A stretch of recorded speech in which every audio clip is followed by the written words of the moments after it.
¿Cómo se llega en el argumento de la contingencia a que hay un solo ser subsistente y no muchos seres subsistentes?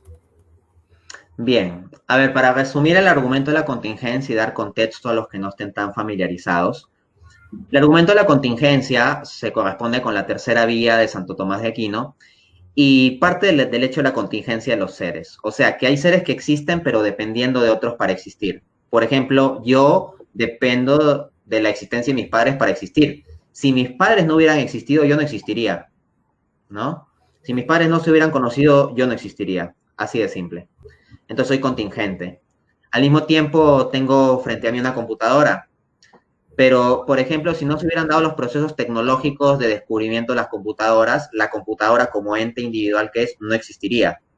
Y así, cada vez que contemplamos un ente de la realidad fenoménica, encontramos que es contingente, que no existe por sí mismo, sino que al final depende de otro para existir.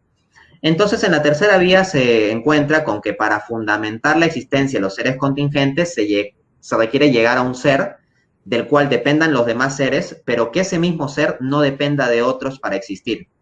Un ser que existe plenamente por sí mismo sin necesidad de otros. Ese ser, en lugar de ser llamado contingente, más bien le llamamos subsistente, porque subsiste por sí mismo y no por otro.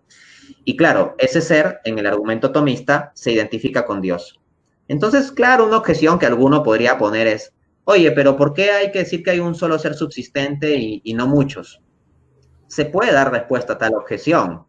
De hecho, en mi libro Dios existe, cuando yo defiendo las 5 vías, pues llego a que el primer motor inmóvil o la causa primera o el ser subsistente o el ser perfectísimo o el ser ordenador inteligente son Dios.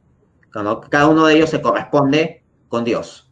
Entonces es una conclusión unívoca.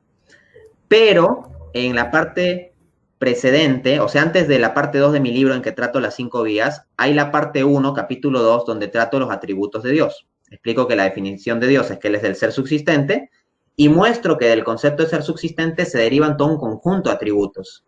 Entre esos, el atributo de unidad, que Dios es solo uno. ¿Y cómo se establece entonces que el ser subsistente es solo uno y no podría haber muchos? Bien, de la forma siguiente. El ser subsistente, al tener el ser plenamente por sí mismo, en esencia y sin limitación, porque no tiene ningún ser externo que lo condicione, pues tiene la plenitud del ser. O sea, ¿y qué es la perfección? La perfección es una plenitud del ser. Por ejemplo, si se dice que la inteligencia de alguien es perfecta, es porque en su ser de inteligencia llega a ser pleno, no le falta nada. O si decimos que hay una mujer perfectamente bella, o sea, queremos dar a entender la idea de que en su belleza no le falta absolutamente nada. Y así, cada vez que nosotros hablamos de una perfección, es una plenitud del ser. Pues bien, el ser subsistente, al tener en sí la plenitud del ser, y siendo toda perfección una forma de plenitud del ser, se sigue necesariamente que el ser subsistente tiene que ser perfecto. De otro lado, el ser subsistente tiene el ser por sí mismo de forma irrestricta, porque como digo, al no depender de otro para existir y al tener el ser en esencia y no por participación o por limitación, no tiene nada que lo limite en su posesión del ser, más bien lo tiene pleno. ¿Y qué implica esto? Que no tiene nada que lo limite, que no tiene nada que lo finite, que no tiene nada que le ponga un límite intrínseco a su plenitud del ser. En consecuencia, como no tiene nada que lo finite, es infinito, no tiene un fin, una acotación en su plenitud ontológica. Entonces decimos que es cualitativamente infinito. Entonces ya hemos establecido racionalmente que el ser subsistente es 1, perfecto, y 2, infinito. La pregunta sobre si hay muchos seres subsistentes, entonces se convertiría en la pregunta de si es que pueden haber muchos seres infinitos y perfectos a la vez. Esa es la cuestión. Y vamos a analizarlo. Supongamos, por método de reducción al absurdo, que hay muchos seres subsistentes, es decir, muchos seres infinitos y perfectos. Llamémosle ser A, B, C, D, etc. Pues bien, podemos plantear que el ser A y el ser B precisamente son distintos. Por eso yo puedo distinguir el ser A del ser B. Si el ser A y el ser B son realmente distintos, tienen alguna característica que los distingue. O sea, debe haber algo que tenga el ser A y que no tenga el ser B que permita que el ser A sea distinto que el B. Ahora bien, si el ser A es infinito y perfecto y el ser B es infinito e imperfecto, eso no cuadra. ¿Por qué? Porque si el ser A no tiene algo que sí tiene el ser B, entonces ya no es infinito, porque le falta aquella plenitud del ser que sí tiene el ser B.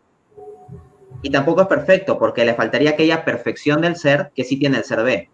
Pero con el ser B pasaría el mismo problema, porque el ser B le faltaría aquella perfección que distingue al ser A. Y le faltaría aquella identificación de ser, aquella característica de ser que distingue al ser A del B. Entonces tampoco sería infinito.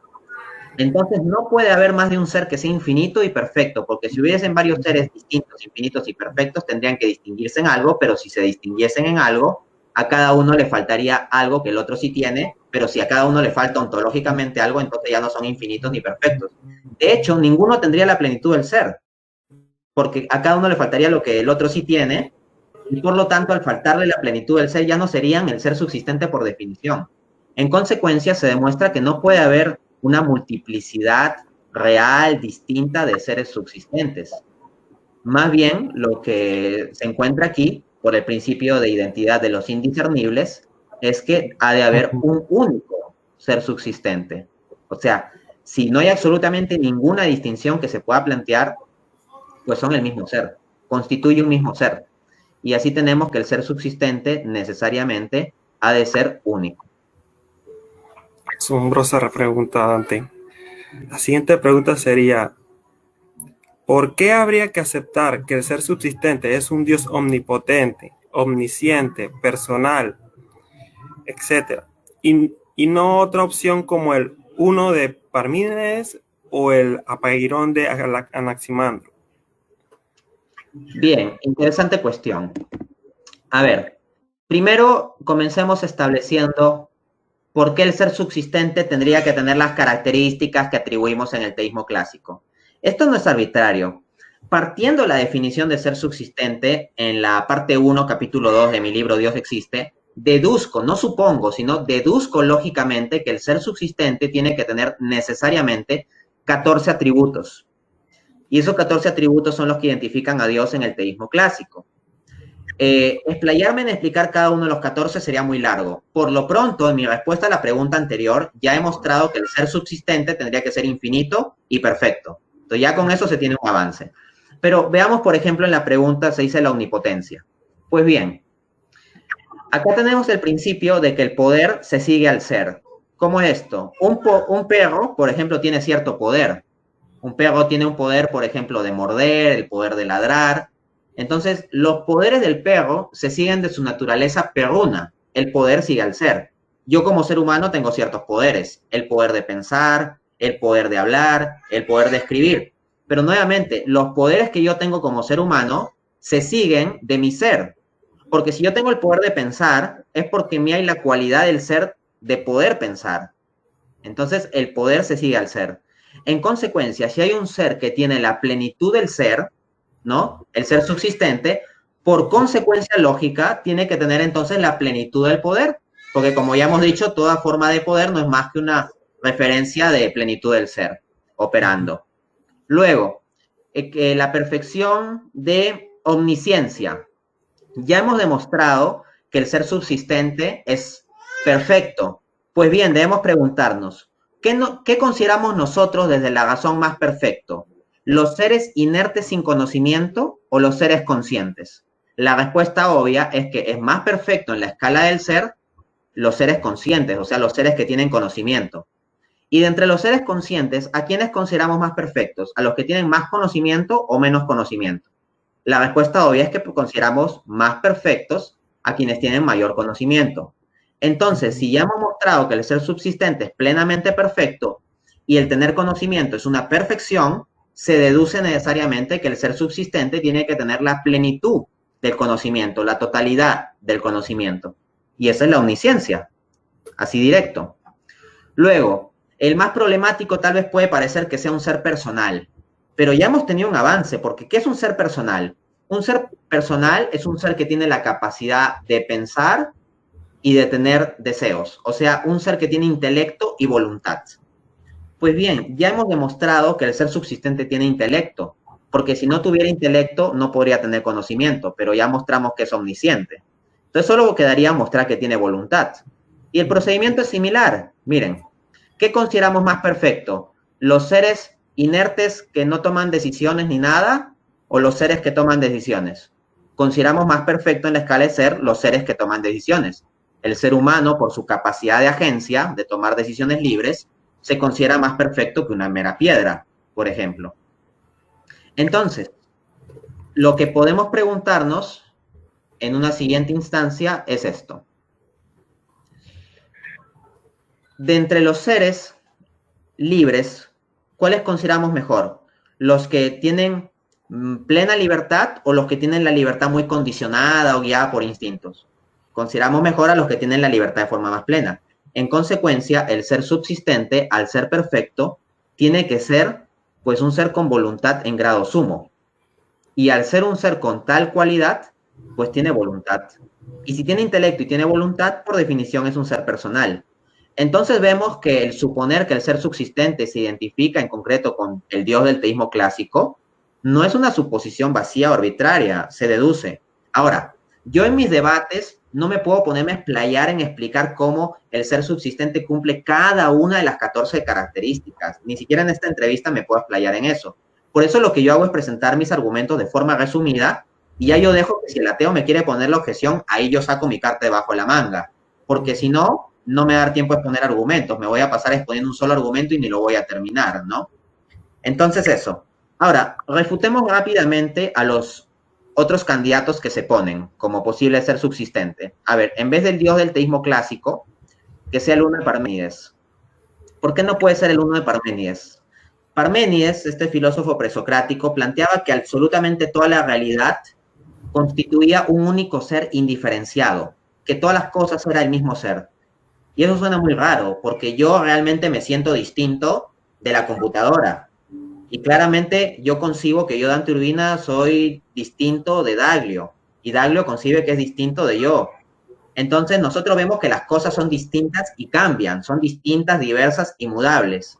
Entonces, ¿qué es lo que hacía Parménides? Como Parménides decía que todo el ser era la misma cosa, era un uno, pues Parménides decía que el movimiento no existe y que la distinción que nosotros hacemos entre los seres es una ilusión, es aparente.